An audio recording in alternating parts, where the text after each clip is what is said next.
Hello and welcome once again to the National Land Podcast. This is episode number 152, and this happens to be our much anticipated update with Jackson Takach, Chief Economist and Head of Strategy, Research, and Analytics at Farmer Mac. This is something that we do once per quarter if you haven't listened to this before, and we tackle all of the issues that have happened in the past quarter as we get ready for the next quarter. Now, today, we're talking about tariffs, we're talking about immigration, we're talking about some of the bankruptcies and financial hardships that we're seeing out of Midwestern areas like Arkansas and Nebraska. And we're talking a little bit of AI and how it's affecting agricultural land markets and how all of these things play in to affect land values throughout the United States. Now, sit back and enjoy. This is a terrific episode. Thank you. Okay, so once again, I'm sitting here with Jackson Takach. He's the Chief Economist and Head of Strategy, Research, and Analytics at Farmer Mac. Did I get that?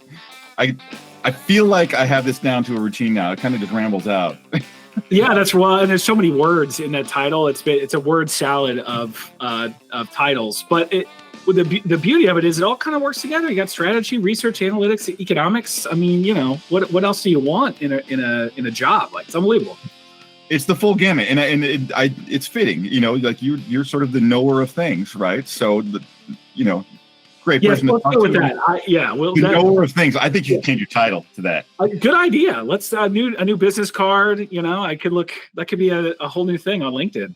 I like that. I like this. I've just renamed your title. Okay, that's right. You get a nickel for every time somebody uses it, right? You get paid on that one, hopefully. Well, cool. So we do this once a quarter. We kind of talk about, economic updates. We talk about land values, the state of things, how sort of the country is, and we talk, we try to gear it back towards land, but everything kind of land is something that sort of echoes what's going on economically throughout the country anyways. So it's a good piece to discuss. And that's why we can discuss things around land, but it still has to do with land. So I think, okay, right out of the gate, I want to go for it right away because it's one of the big conversation pieces and that we've been talking about, which is tariffs. Tariffs. And how those are affecting things. And so I want to ask you sort of because there's been a lot of delays in tariffs. There's been some lagging tariffs that, sort of been kicked down the road a little bit. Some of them have initiated. We're starting to see some effects, which we're going to talk about here in a little bit. But just give me sort of your overhead view on what is happening with tariffs and how they're affecting agriculture in particular. Yeah, I mean, look, there's a lot of news about it, right? It's a favorite of the Trump administration, both the first Trump administration as well as the second Trump administration. It's a tool that is being used to level the playing field on global trade.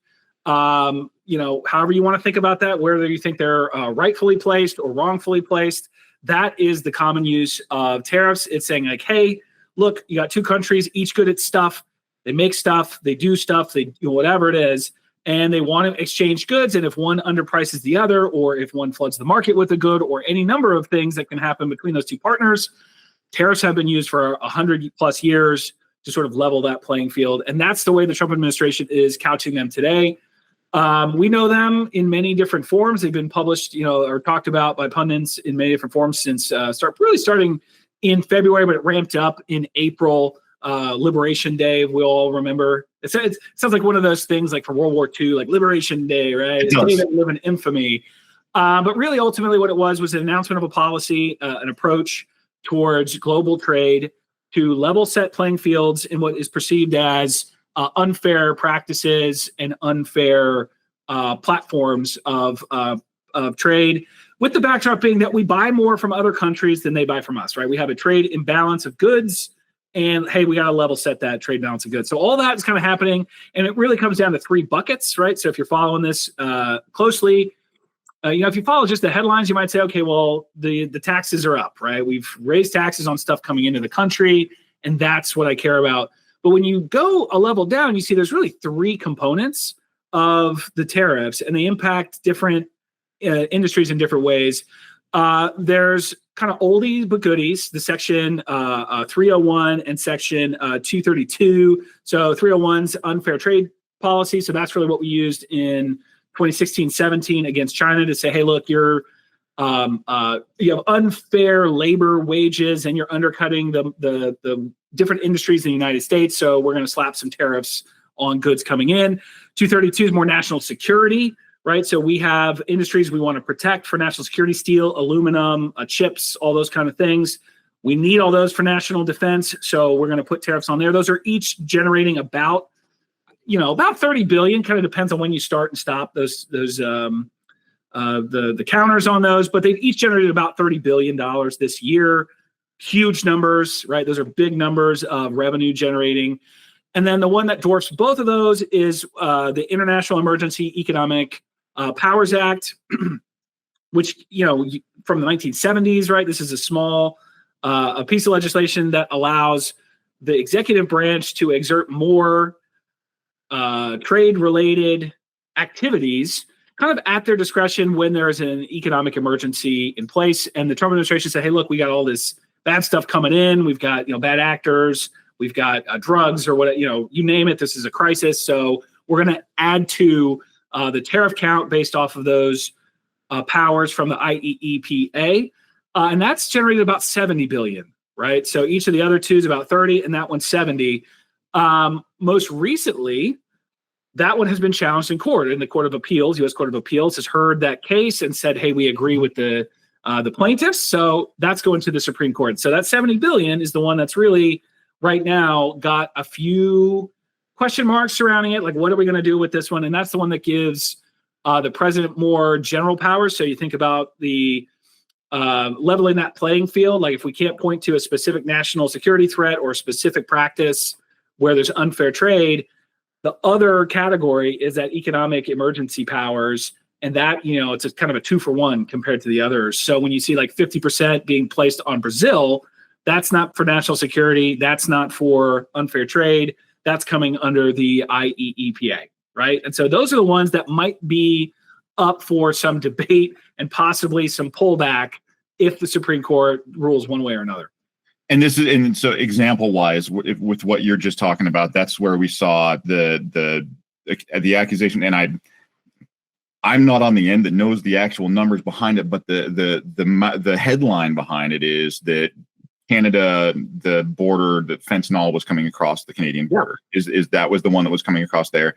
Then the other two that you were talking about are one protecting industries like steel and microchips, like intellectual IP theft kind of stuff.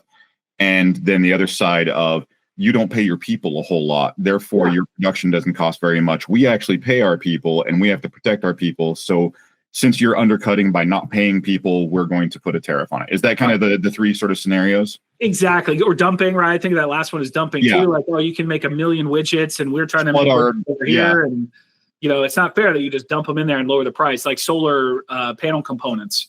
China makes those very cheaply. They want to bring those in. And we said 5-10 years ago, we're going to throttle that because we need to make sure and have the industry that can create those things as well. That's a bit of blend of the both, right? Not national security, but really protecting a nascent industry.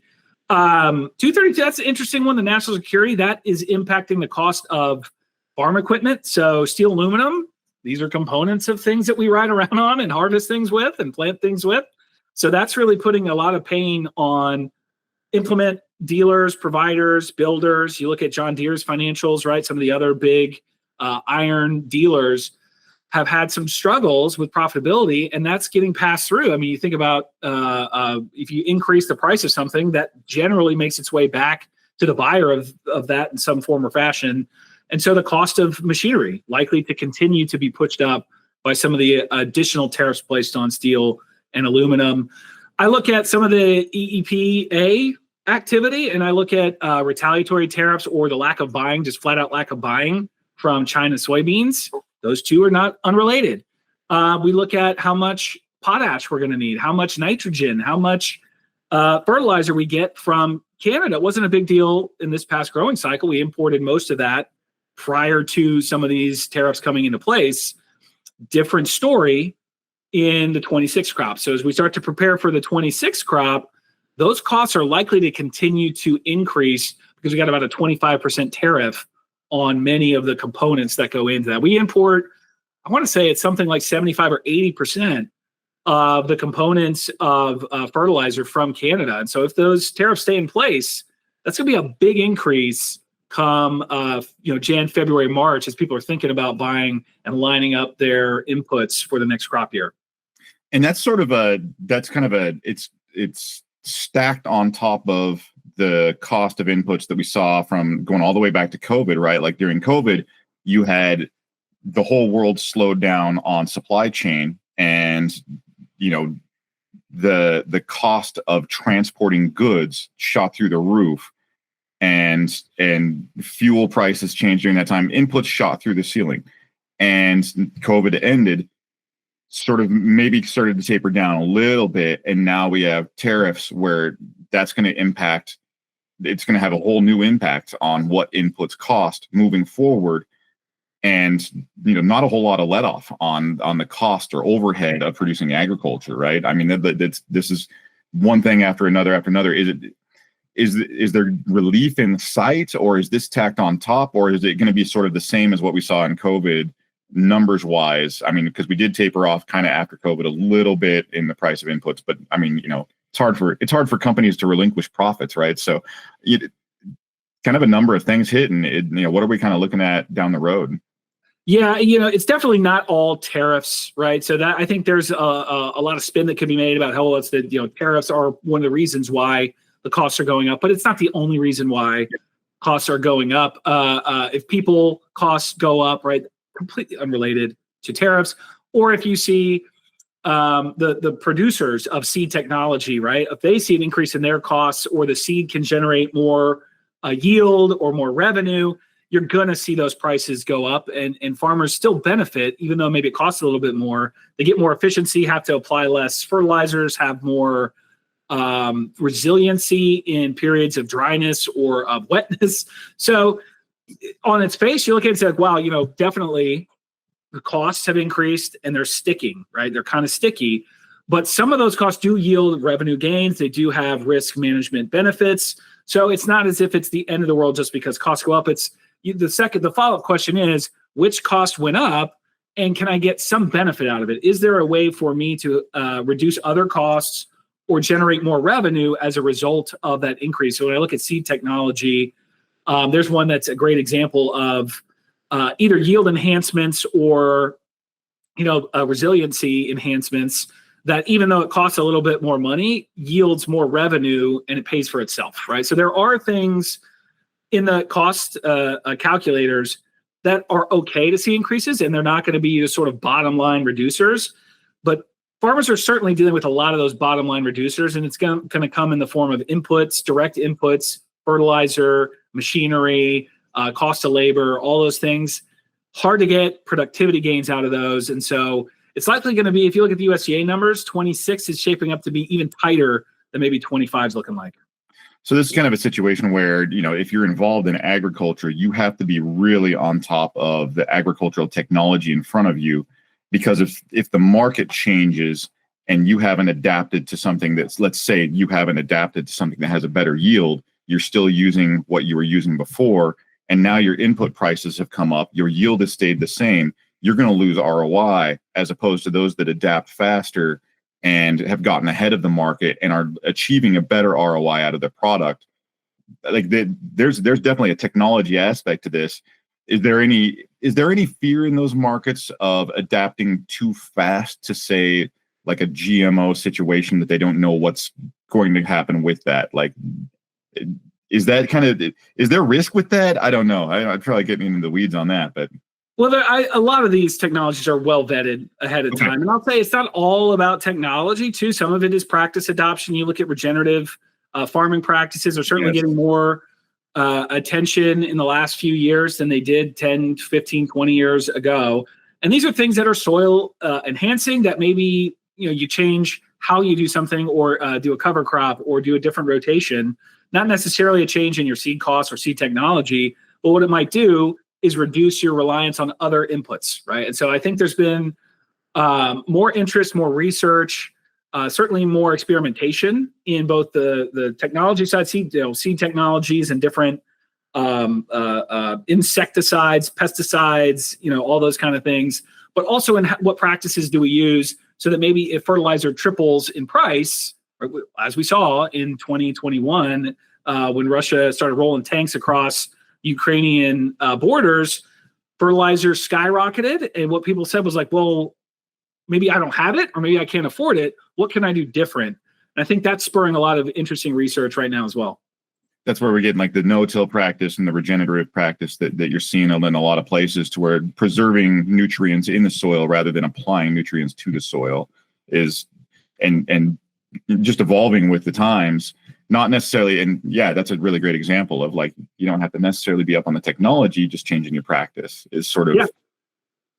Yeah, I think it's knowledge, right? So being knowledgeable about all the different dials, the different levers that can be pulled, and focusing on the ROI. I think that's the real key that's going to drive successful businesses in any industry. Is if you're maximizing for revenue, you might not be maximizing for profit, right? And so thinking about both the costs and the revenues together and maximizing that profit function, that's the thing I think is going to drive not just agriculture, but all industries.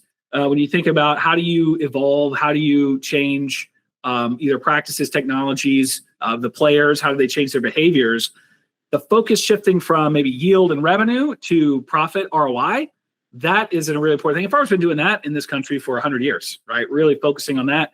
But you do have those pockets where people are like, well, I got 250 corn, I got 350 corn, I got 500 corn. And you ask the question, well, how much did each bushel cost, right? That becomes a more interesting question in times like these when costs are high, the cost of planting is high, input costs are high, versus what you can get for it, right? $4.25 corn or $4 corn is very different than $5.50, $6 corn. Right. And then as far as the conversation goes, kind of next step is there has been buzz out of places like Nebraska, Arkansas about, and I think a lot of the conversation is revolved around soy. Are we seeing effects on, are we seeing an increase in bankruptcy and delinquency and stuff like that? Are land values moving in a negative direction or staying in a flat line? Are we seeing pockets where we're seeing sort of a reduction in, they raised the crop, now they're trying to sell it and aren't able to? Is that happening, or is that more of a sensationalized thing? Like what are we kind of seeing market wise? I mean, I would say yes to both, right? The answer is yes. I think you look at the farm bankruptcies, they are increasing. And you mentioned two states that I think are a bit of the bullseye of where increases are coming from. So Arkansas, Nebraska both saw a sizable uptick in Chapter 12. That's the chapter that's really specific to farmer assets and farmer production needs, right? So it's really a chapter that was designed after the 1980s to make sure that farmers got a fair shake. 7 and 11 are kind of harder, more geared towards larger ongoing operations versus a farming operation, which is kind of you put stuff in the ground, you wait, and it yields stuff later, right? So more considerations for farmers under Chapter 12. So that's the one I always look at, even though it was designed at a time when farmers had less debt, everything was worth a little bit less. So more and more farmers are actually going to 7 and 11 because they actually have more debt than Chapter 12 will allow. However, still the bellwether is to look at what's going on in Chapter 12 bankruptcies. Uptick. And Arkansas and Nebraska are two of the states that stick out in that uptick. There's two things I'll say about the bankruptcy stories, because they've popped up in the major news outlets, Bloomberg's, New York Times, like those kind of guys. Yep. And they're not wrong. And the statistics are correct. They're increasing even through the second quarter, which is the most recent data we have. It's a sizable increase over 2024 and 2023. But what I do want to point out, if you look a little further back in history, 23 and 24 are not fair years of comparison. So you've got maybe two of the lowest years in the history of tracking bankruptcy data across agricultural communities, Chapter 12s, but also regional statistics. So to compare to this year to those years is a bit unfair, right? You say, bankruptcies have doubled, and that is true. But you've doubled off of the lowest levels in the 30, 40 years which the chapter has been in existence. It's more comparable to what we experienced in, say, 2018, 2019, 2020, which were not great years in agriculture. Those are all kind of stressful years in agriculture. But it's not as if we've doubled off of a high rate. We've doubled back to maybe historical average levels from a historically low rate. So that's why I say yes and yes. There's definitely stress. There's no doubt about it. There's farm families who are struggling. There's pockets of real pressure in ag country. However, it's not quite as bad as saying, when you say something's doubled, I always go, doubled from what? And how does that compare to the historical average? And the levels today are about historically average. There's been periods where it's been very low in 2014, 15, 16, periods where it's been elevated, 19, 20, 21. And we're kind of in between those levels right now. And we're tracking about average from maybe a 25 or 30-year average. And the uptick that we're seeing, does that kind of go back to the tariff conversation as far as who's buying our stuff? Is that kind of what's driving the lack of movement in product? Yeah, I think it's a two-prong. In Arkansas, boy, what a confluence of pressure that I think farmers there are feeling. My heart goes out to many of the producers there, because you've got maybe three crops, generally speaking. The high percentage of Arkansas farmers grow soybeans, rice, or cotton. All three of those are experiencing distress. Like cotton we sell, and soybeans a lot we sell to Asian markets, particularly China. That's tough sledding right now, right? They're just not buying as a point of, I don't know if it's their boycott. It's an informal boycott of our agricultural products, but they've got other sources. They've got ample supplies, and they're saying, no, we don't have to buy it. You can't make us buy it. We're not going to buy it. And if you're growing those kind of those three major commodities, and we had flooding in the spring, so you've got weather problems, you've got production disruption, you've got marketing problems, and that is just a terrible combination to try to deal with your regularly scheduled business of borrowing money, paying back money, and trying to just deal with life expenses, right? I mean, all those things are very challenging to shuffle. I look at Nebraska. Yeah, you've certainly got some grain production there, but you've also got a very tough feedlot profitability picture. So while cattle sky high, great for cow-calf operations, everything after that struggles between, the feedlot and the grocery store can struggle with the push and pull of high cattle costs. It costs a lot to place them, costs a lot to run them through the plants and the processing and get everything to the market. So I think in Nebraska, you've got some combinations of up the value chain protein struggling a little bit, as well as your grain producers not being able to sell as many other soybeans in international markets. So that's why I look at those two bullseyes that are really, if you look at the bankruptcy data, they stick out. Maybe 5 bankruptcies in all of Iowa in the second quarter, but 14, in Arkansas alone, right? So 3x the level, and there's fewer farmers in Arkansas, right? So as a rate of the number of farmers, it's much higher in a place like Arkansas compared to Iowa, Illinois, or any of the areas that have a more diverse, more corn, right? They can grow or tend to historically grow more corn, and they can sort of balance those two markets. Corn's doing okay, right? Like the price is off, but international markets are moving. We got great demand for feed. We've got great demand for ethanol. So if you can grow corn in some of those states, you're actually being able to balance a bit better than if you've really had to focus on soy. And you kind of made the point when you're talking about chapter 12, right? Where it's in a lot of markets, you can make a quick adjustment on the fly as legislative risk hits, like in certain products. But when you're talking agriculture, you're a year to 2 years out from being able to make any kind of pivot when something changes. So like a law changes, a tariff changes, something like that. You've already got stuff in the ground, and you can't even get your yield for another 6 months. And you've got to let things grow, and then you finally get the harvest. And by then the risk has already hit you and bushwhacked you. That's a situation where it's like when somebody is obligated to a crop, I mean, you're married, at that point. And it's a relationship. Yes. It's a relationship, and to where you can't, you just have to deal with whatever the market yields at the time that you actually harvest, right? Like you're in it.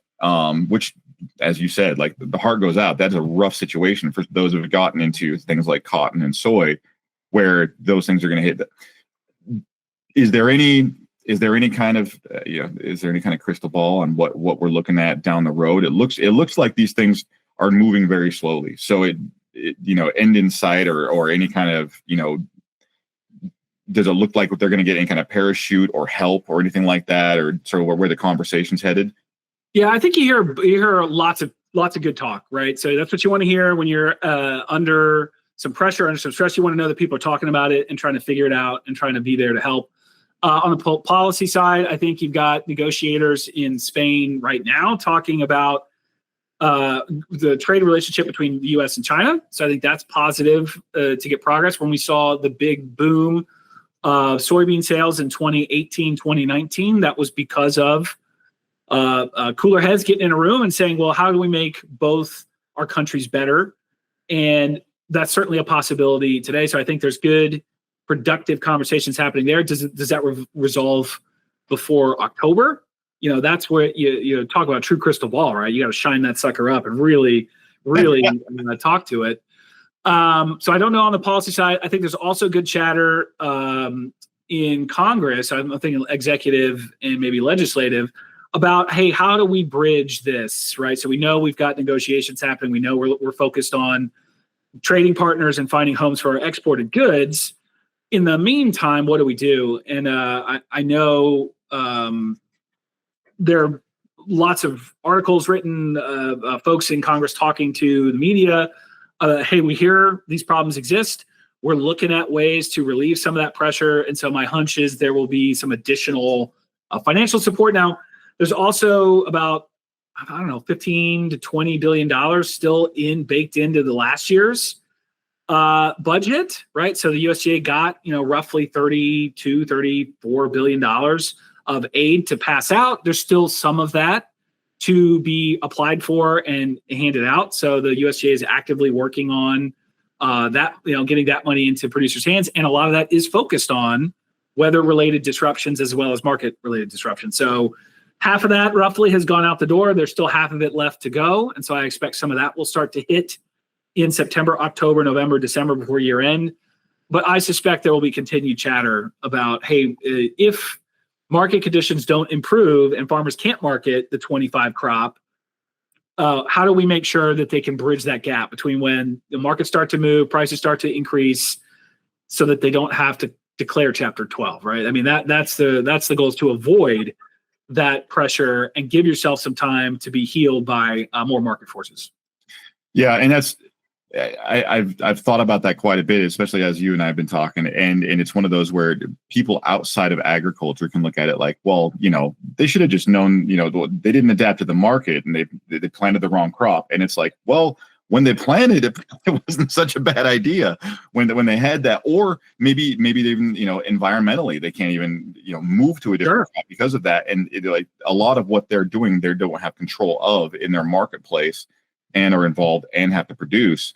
There's a number of things in there. I did see like with this new applied pressure to agriculture, now that there's more pressure on agricultural markets, some mentions of the Farm Bill. Do you think that might inspire some negotiating on that? Is this? Hey, look, I say this every time the Farm Bill comes up. Smart people care very deeply about making sure those supports exist, they're modern, and they're helpful. And that has not changed. There are still smart people who are pushing for that. I will say a lot of the things that you would typically, it's kind of this balancing act in the Farm Bill of more consumer, endpoint, the nutrition program, right? Those kind of things, like, which are really geared towards taking food and making sure people have ample access, right? So there's kind of more social based programs. And then there's the more production side, which has been things like crop insurance and ARC and PLC and those.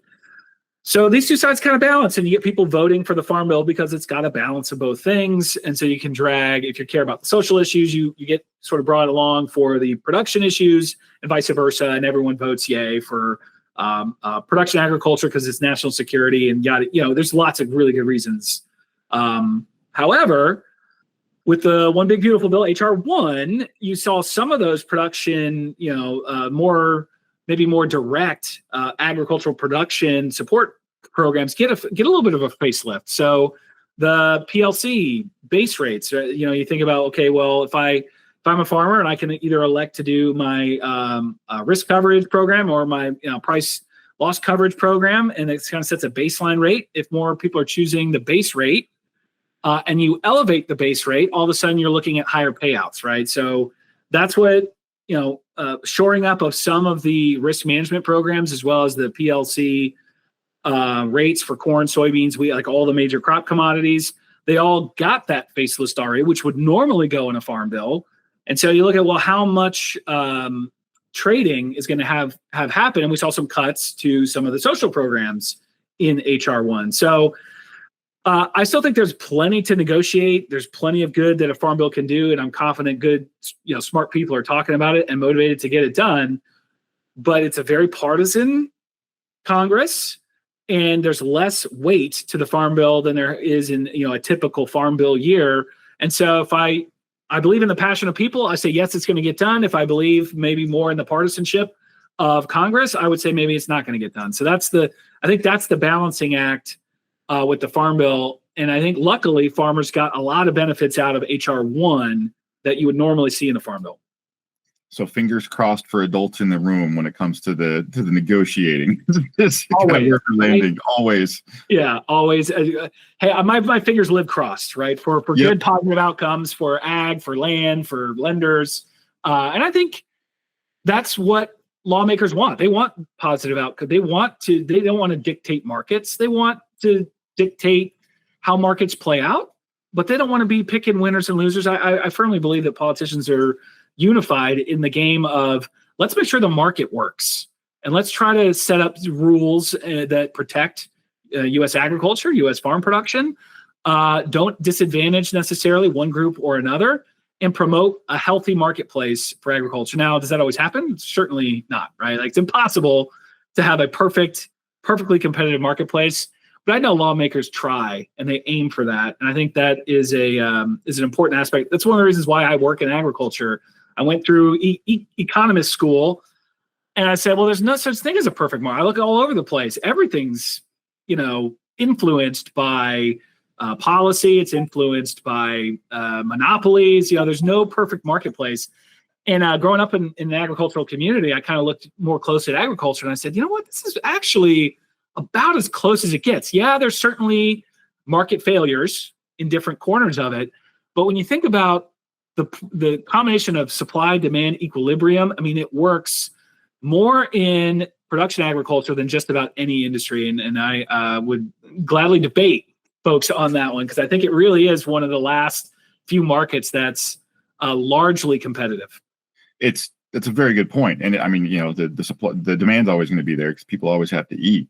And not just eat, right? Because there's textiles, and there's production. And speaking of which, so I think you touched on a little bit of this already when you talked about, like biofuels and stuff like that. We're talking some of the doom and gloom with soy and stuff like that right now. What are some of the market opportunities out there where there's growth potential and increase in marketplaces? Yeah, I mean, that's what I'm always looking for. I'm the eternal optimist. You should call me the econom-optimist. Like, there's some words. Yeah, we can put those two things together. Well, you got to be aware and plan for, I think, some of the dark, right? Some of the threats that always come in. I love to talk more about opportunities. And I certainly see the U.S. farmer has some along the horizon. As dark as the clouds can look, there's always a few rays of sunshine popping through. I look at demand drivers for you look at corn. So some of the demand drivers for corn, we need protein. We need more protein. Humans are moving towards a diet of more protein. And that carries all the way through from, folks who raise cattle, chickens, hogs, dairy, all the way through to the grain complex. And so the more humans want protein, that's going to drag demand all the way through to the from the grower through to the grocery store on the protein complex. And that's a high value good. There's a lot of extra value in there. And so I think there's some good opportunities on the horizon to continue to support protein consumption.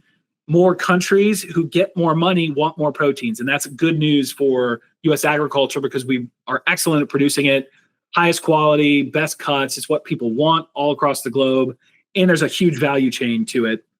Along the same value chain line, I really think that biofuels, there's more opportunities for biofuels coming. Now, will we always see the same level of support that we did for ethanol industry like in 2005, 6, 7? Will the renewable diesels get that same report, or SAF get that same support? Maybe not. But there is a lot of consumer demand for things like lower carbon fuels. And the way that features into things like trucking and things like airlines is higher order biofuels. So renewable diesel, which doesn't have all the same problems as biodiesel, much higher blends, much easier to blend, less carbon intensity in the crop itself. So there's a lot of complaints about, corn ethanol, right? And like, maybe that's not as efficient as we like. Well, getting oil out of the bean is much more yielding and has a lot of benefits there. So I think there's some more opportunities for biofuels. Now, lining up the policy, the consumer demand, all those things, it's not a lock, but that's the kind of demand driver that I think we can hope to see on the horizon. And then beyond that, in America, we don't crush a lot of soybeans. We do have some capacity, but we send about half of our soybeans in raw form overseas. So finding ways to add value here, increase that crush capacity, increase the industrialization of the soy complex here rather than sending them out into the world and having someone else add that value. I think there's a lot of opportunities in the USA. Will it happen overnight? No, it takes a while to build that kind of capacity. Yeah. But I like it as a driver of future demand. When you think about, hey, where's all the demand going to go? It's only going to go down. No, I think there's opportunities to see more value creation in American agriculture rather than just growing the beans and sending them overseas. If we can create and capture the value here, the consumer likes more protein. They like higher nutritious foods, and we have a great opportunity to continue to put more nutrient-dense content out into the world. So the second of our headlines that we see a lot of is immigration. Yeah, and agriculture is one of those topics that gets immediately brought to mind when you talk about immigration, because a lot of the labor that we see in agriculture is produced by immigration. Are we seeing effects in that? Because the gist of the conversation has been focused on illegal immigration, but there's a lot of legal immigration that comes in to do labor.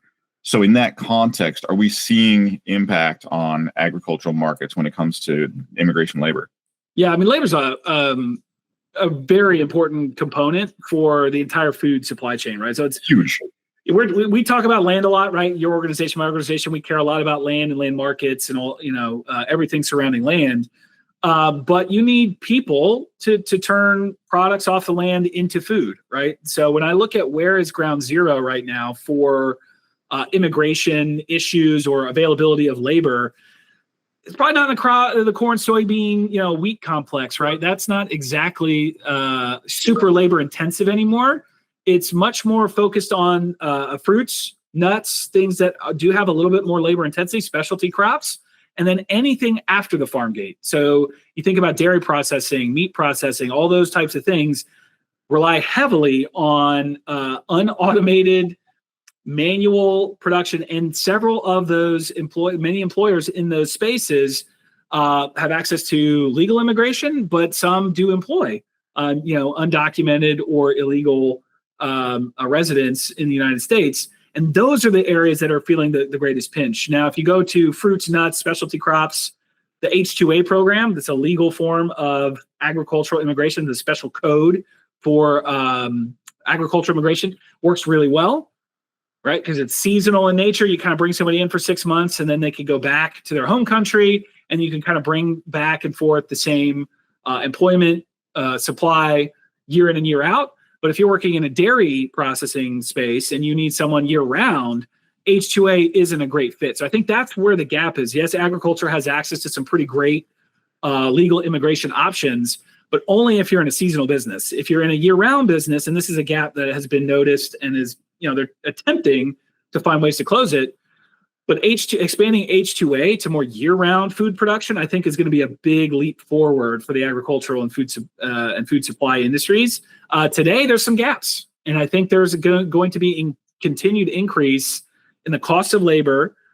And as that's happening, if you really can't get the supply of labor that you need, what you're going to see is automation and investment in capital to replace some of that manual labor for better or for worse, right? So sometimes the machines do a great job. We've combines and tractors replacing a massive amount of labor in the Midwest over the last 50 years.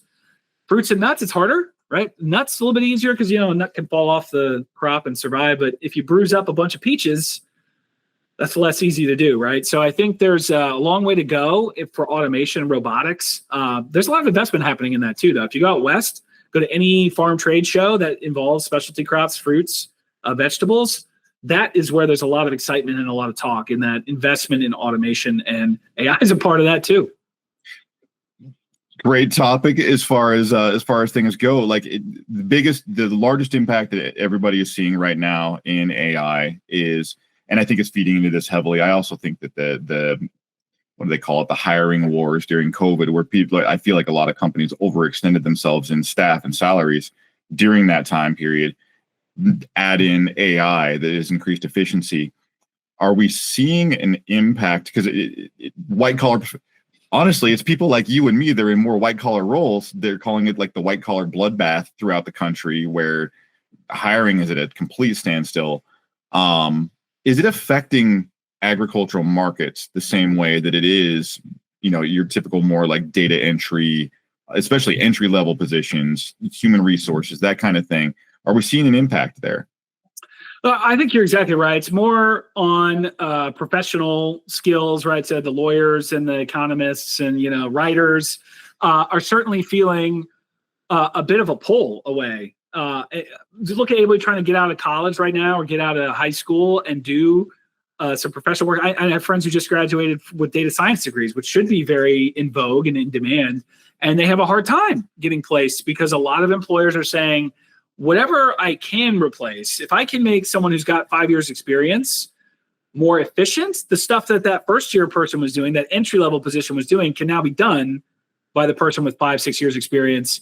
And I can save some money, some time, some resources. And I think that is happening. You read about where there's job losses. So you go to the BLS employment statistics, and the gains in employment are coming in education and healthcare. Hard to AI those jobs, right? Arguably very hard. You kind of have to have people in front of people for healthcare and education. And the biggest losses are coming in professional services, financial services, and some of the other, maybe what was considered to be, high paid, white collar sort of professional services jobs. So it's showing up. It's in the data. There's, you can't deny it. In agriculture, we've been using data for a long time, right? So I think the promise of big data has been alive and well since 2010. We've been talking big data every conference. Around 2008 through 2010 was like that. Everybody, if you didn't say big data in your marketing, then you were failing. Like it was. Yeah. That was AI today. Like if you don't say put AI somewhere in your financial filings, it's like, well, you might not as well exist, right? Because you must be doing nothing. Yes. So I think certainly AI has got a lot of promise. In agriculture, the way I think it's will be best used is in the form of making sense of all that data, right? So I think a farmer with an AI overlay of some of their production data might see things that them just looking at spreadsheets or other tools off the tractor might miss, right? So I think there's opportunities there for improved efficiency. But, again, these farmers are incredibly good at looking at data, understanding what's going on in their fields, and applying their experience, understanding of the science of agriculture. So, I love it. I think there's going to be some real opportunities for it to improve and enhance the productivity of U.S. agriculture. But I don't think it's going to be as great as maybe some other fields that might experience more disruption compared to agriculture. I still think you're going to see. And by the way, we've also whittled down how many farmers grow how much food in this country. So they're already pretty dang efficient compared to maybe other industries. So I think part of it also is you've whittled out a lot of the spare weight in many production industries. I don't know how much more is there to lose, but I think farmers will use AI in a way that I haven't even conceived yet in the next 5 years. Yeah, I was going to say, I think you spoke to a little bit of it earlier where you were talking about, the possibility of robotics playing a role in the harvest of things like fruit and nuts. And because robotics have been in use for a long time in manufacturing, but a lot of that are through tending devices that have pre-automated systems of visual recognition. And like they grab a piece of metal, it's on this coordinate, you move on this coordinate plane, and you grab, and metal is a lot harder to damage than, a peach, right? So you can grab things and move it. AI lending itself to that adjustment on the fly and grabbing things that are not on the same plane. And there's a lot that goes into it, and that's where AI technology will probably play a role there, which is not great news for ag labor, but that's where we can probably see some possibilities. It's probably a ways out. It always is, right? You always think of these great ideas, and you're like, well, we'll talk about that again in 5 years. It's one of those where, it seems to always be on the horizon, and then all of a sudden there's this leap. And it's everything hit all at once. There it is, all of it. And ChatGPT is what, 2 years old? I mean, really? Like we weren't talking about it. Three, I think. Yes, 2 or 3. Because my team adopted, like we were talking beforehand, like within a week of that thing dropping, and it's still the markets always move in a chain of overreaction, right? Like you get the initial adopters, and then everybody jumps on because they feel like they haven't caught up. Then they overcompensate, and then there's the pendulum swing back the other way, like because we mentioned with the hiring wars, right, where people, we have to hire all the talent right now, and then we're going to outbid the next guy, and then everyone's paying too much for roles, and now you're overextended, and now you've got to run layoffs. And AI is the adoption of, AI is going to do everything for us, and it's going to displace 90% of the workforce, and we got to adopt it and lay everybody off and do AI now. And now they're looking at AI, we're like, it tends to hallucinate. I think AI is drunk. Like, what am I going to do now that I'm not getting the right data in the right way? Now I need people to come back and overcheck what my AI is doing. There's this sort of counterbalance that kind of seems to hit left and right. Yeah. Well, how do you think about AI as it comes to land markets? Is that something you've, maybe spent any time with a steely gaze thinking about how is this all going to come together in the industries that we serve? Yeah, from the land side, it's always related to, what's the price and how's it moving, and what's the demand, and how do things like loans affect that? What does the interest rate have for an effect on lands? The hard part with land is a lot of it's driven by cash, because the loans are hard to get. And, a lot of times, instead of looking at a 90% loan, like you look with residential or something like that, with land, it's like 50%. And you're hoping, you've got to drop so much cash on land in the first place. There's less interest rate risk, but at the same time, interest rate affects new to market people. Like it acts, a raise in interest rate means there's not new farmers. You have existing farmers that expand, or, the markets like that. We play those numbers a little bit. A lot of ours is just supply and demand focused. Yeah. So on our side, it's less data driven, more market driven. But we utilize, the companies that we work with are utilizing it to get those sort of projections out in front of us. So there's a lot of reliance on vendors to pull that data. A lot of it, we're on the real estate side, so the proprietary production that would have to take place is so expensive. We have to rely on people to focus on that for us to purchase. So that side, the content side, is driven a lot by AI, but again, you have to really watch it for hallucinations when you're using content production and you're using data analysis. And there's higher end AIs out there that you can utilize for analysis, right? You can use a Claude, or some are just better than others at doing numbers, right? Like we experiment all the time with the basics, like Gemini and GPT, and Grok is the other one that's out there, and then Claude is out there that runs heavy data analysis. Grok does pretty well with it. Some of them tend to hallucinate a lot. Like GPT gets a little dancy, like we have to like be a little careful with that one. So yeah, it's utilized, but it's not as data centric, I guess. Yeah. Well, I totally agree. I think there's everything should be more efficiently priced, right? That's what I look at it is taking speculative positions will happen probably a little bit less often. Maybe more information will be available to individual buyers, right? And that goes buyers and sellers, right? So now you know a little bit more about the land. Look at the number of land data services and providers that exist today versus 10 years ago. 10 years ago was kind of one of them. Today, maybe 5, 6, 7 that serve up high quality reliable information like, we partner with Acre Value, but say Acre Value, LandGate, there's a whole bunch out there that have sort of their next level as far as land analysis. We use them a lot. Yeah, exactly. And so do people use that intelligence to get smarter about what they buy, what they hold, their selling price? All of that plays into that supply demand equilibrium price. And in the financing side, I think it will improve the experience. That's the way I look at it. It'll find ways to auto spread financial statements, suck in tax returns, ask questions, right? Will it make decisions? I don't think that is a likely outcome. I don't think there'll be a loan by 5,000. Yeah. That is unlikely because you run into all sorts of questions about what's the model trained on? Is it biased? Consumer protection laws, commercial oversight. So there's just a lot of, but I think you can get to the point of a better experience, inputs, outputs, all those things can happen so much faster. Efficiency can really be improved. But is it going to change the way a loan officer approaches risk?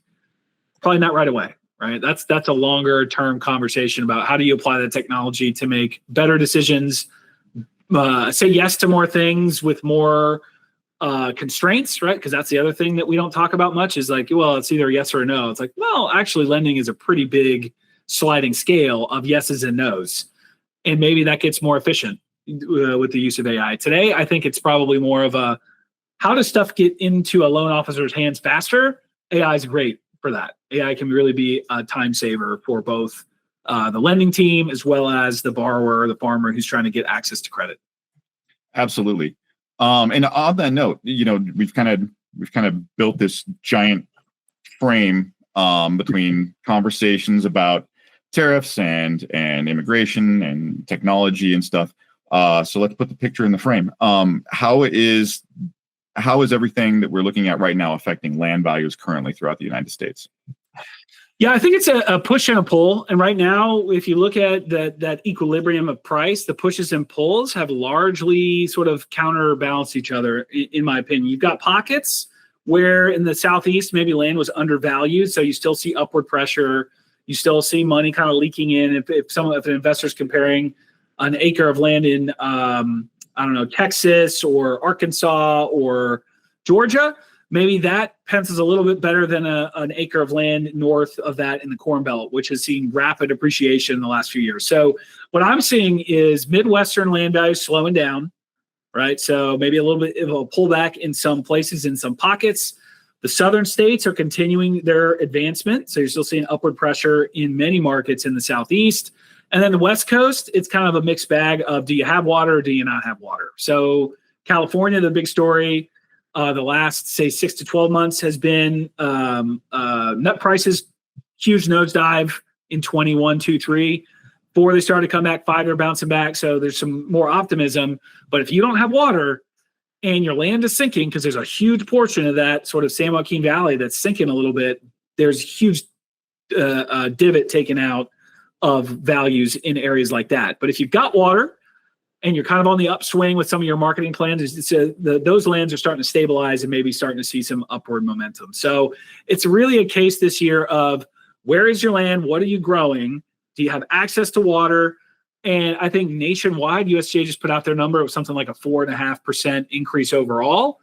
But individual transactions point to something more like a small decrease. So depending on where you are, what you're growing, if you got cattle on it or nearby, you may see a little bit of appreciation, but mostly stabilization and a little bit of downward pressure in those core grain areas. That's my 45-second, minute-long analysis. How does it land? How does that sit with you as somebody who sees this stuff from the inside? I think that shakes out very well because we have the early 2020s everything took off like a rocket. A lot of perspective buying, I would say, a lot of perspective pricing, just trying to see what you can get out of the market, very high prices. Then we had, for the last year and a half, 2 years, have been sort of this plateau that we kind of saw nationwide where it was sort of a flat line, everything stable. And now we have kind of exactly what you're saying. You have pockets where things are increasing in price, depending on crop, depending on area. And we have places where there's a decline. And and then a lot of that, because of the industry and how we work, a lot of it's not even necessarily industry driven. It's more landowner driven because you end up working with people on their price. And it's like, there's a lot of people out there that bought when everything took off like a rocket, have wanted to get out of the holdings and don't want to accept the loss that they're going to incur or the lack of gain that they're going to incur. So you have you have some stagnant markets where stuff is hitting the market and it's not moving because it's not necessarily what you want to sell for. It's what other people want to buy for, and people don't want to buy at the price you're putting in. So things stagnate, and it's not. I want to say it more empathetically than I am, because it's like, you don't want to accept the loss that you're going to take. Nobody wants to take a loss like that. But it's a reality of the market is the lands people aren't willing to buy for the price that some of the things are going out on the market for. Some of them are getting priced just right. It's a lot of expectation setting right now because of the demand side. The pull side sort of is gaining back its hold of the market, and it's setting some unique situations. And like you said, it's county to county. It's not even state to state. It is little pocket to little pocket nationwide, and it's really unique. It's as an average, like the average looks stable. Yeah. But when you start getting into the county by county basis, it doesn't look stable because there are like, well, I can get more over here, but I can't here, and it's there's a lot of fluctuation to it. I think the appraisers have a lot of difficult analysis to do now compared to 5 years ago. Oh, it was just like the all tailwind, right? Every signal was, if you see a sale, the property next door is likely going to be sold for a price similar to or higher than that price that was just sold. Today, a different story. And I think so much of that X factor is going to be in the supply. I think you spot on. Demand is going to be there for sure. I think, up and down a little bit with some, margin of error. But if you see a bunch of land come up for sale, could be demographic related, turnover, family turnover, could be some financial stress. That's going to be the thing that I think shakes up the land markets. If we stay low supply, I think stable is probably the outlook. If you start to see a lot of land come up for sale, that's going to be I don't know how much demand can stack up to soak up that kind of excess supply, or what excess supply even looks like, right? Like how much supply is excess supply? Because we benefited from low supply. It's held everything. Yeah. Well, and to your point too, like, because everyone's talking about the great wealth transfer, and in a lot of situations, we are seeing where people are figuring out lineage, right? Like, sons are going to take over, daughters are going to take over the land, that kind of thing.